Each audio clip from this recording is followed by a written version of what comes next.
cholera does? Everybody know what it does? It's basically you basically diarrhea. shoot yourself to death. Yeah.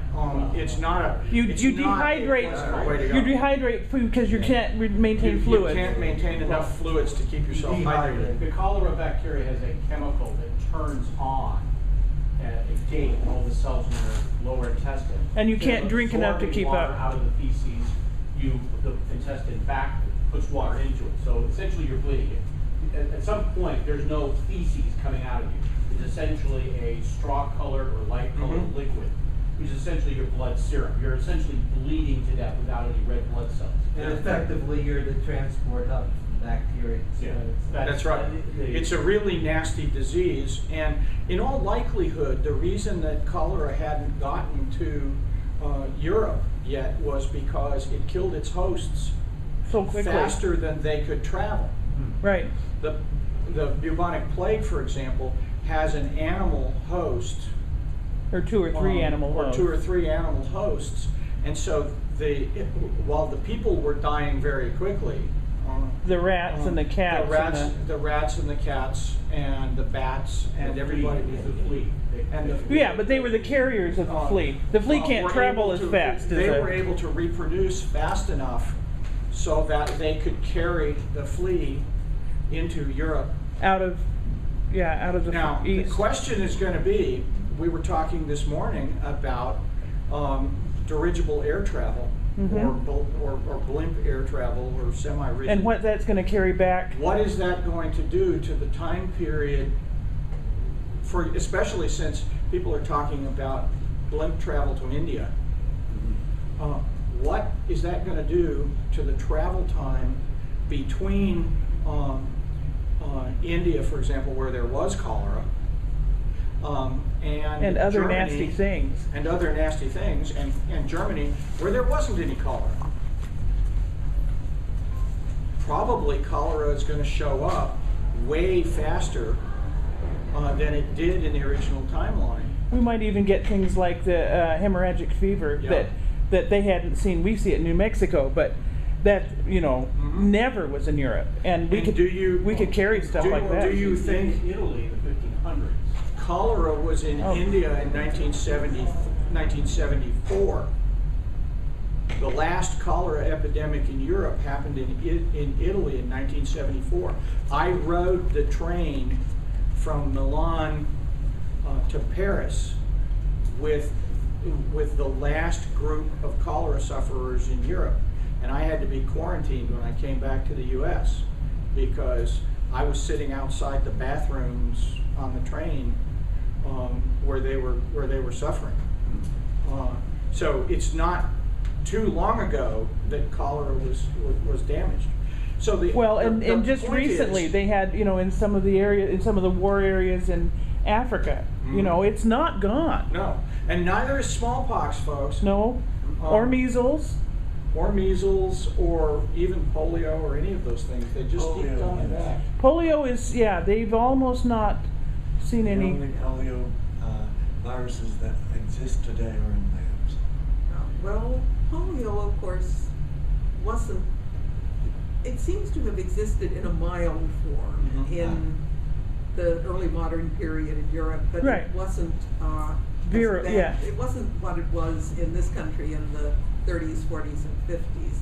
But of course, polio brings us to the question of children, and children bring us to the question of infant mortality, which again is something that's always very high in the minds and anxieties of people who start coming into 1632 Kent.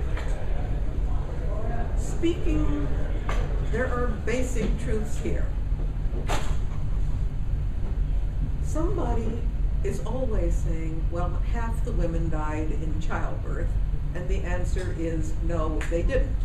Somebody always brings up Semmelweis, and I point out Semmelweis was practicing in an urban charity hospital in Vienna, where the doctors went from one woman to another, So they from carried the other infection. patients to another. In the early modern period in Germany, your average midwife did a delivery maybe once every 2 weeks. She did not immediately Some seasons faster than others, but yeah. transmit. Yeah. We have records, well-kept records of midwives who, over a career, did several hundred, as in 600, 800 deliveries. And In a lost- lifetime. In a lifetime. Yeah. And lost maybe 10 of the mothers.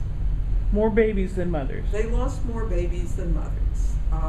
But women did not die of childbirth at an epidemic rate. If a woman survived her first childbirth, if she demonstrated that she was physically capable of delivering an Without infant cesarean or- without a cesarean or other surgical intervention, she normally proceeded to deliver the rest- Several. Several. On the average, 7. Right. The rate of survival of the children who were born, roughly 40% of infants born died in their first year. Another 10% died before the age of 5. This is why Eric, threw in that passing comment in 1633 about the Short family in England, that Mrs. Short's boys had now reached the ages of 6 and 5, and she was beginning to feel pretty confident that she'd managed to bring them up.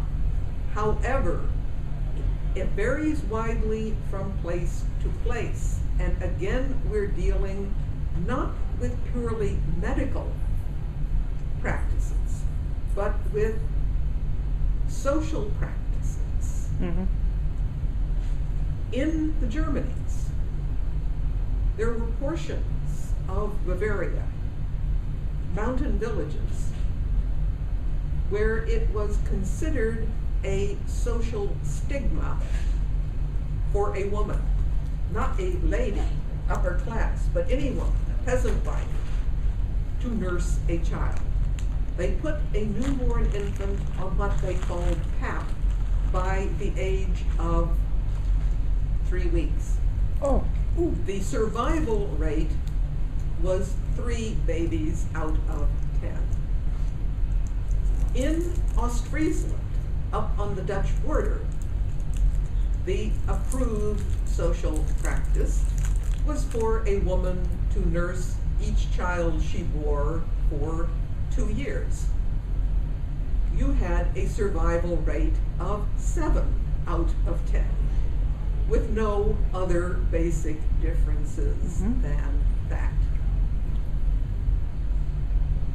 In certain classes of society, the upper bourgeois of Geneva, for example, it was the practice to use wet nurses for the families who could afford it.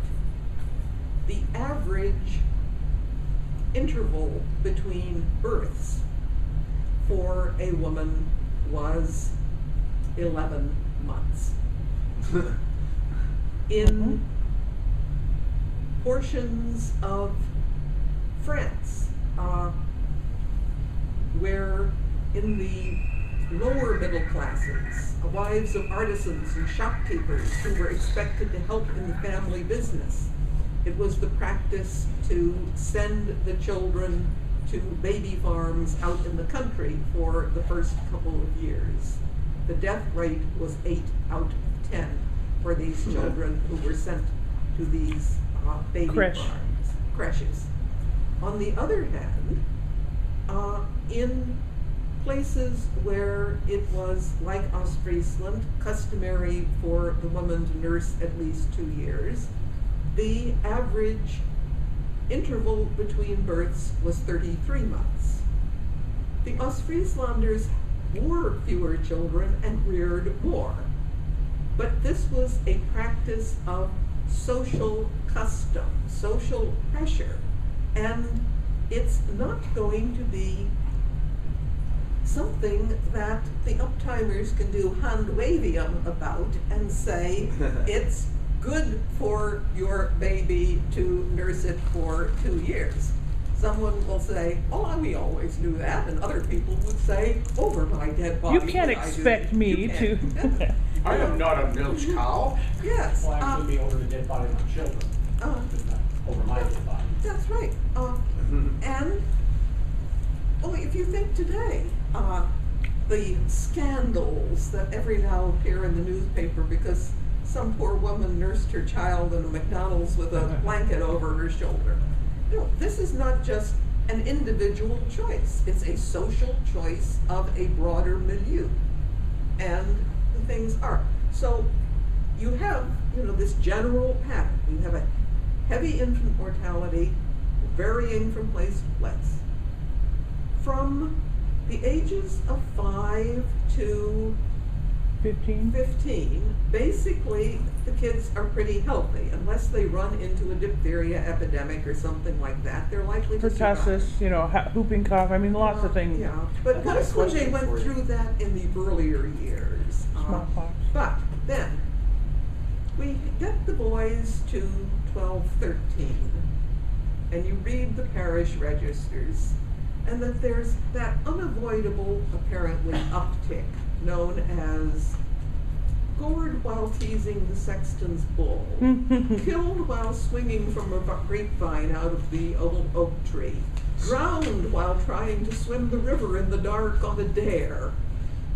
There's a real uptick in the deaths of young adolescent males, and it doesn't seem to matter whether, you know, they do it these days with cars or that days with, they will try things, and they will. And they do. Hey, looky here, watch this. Testosterone poisoning. And just because you're. I heard As this of works. 12 or 13 years old, Then you we got have- a lot of young men Well, dying the of joke in the emergency testosterone. room was the 13-year-old boys are on the bed, and the 13-year-old girls are in the waiting room laughing. In the emergency room. Okay. I have a question for you.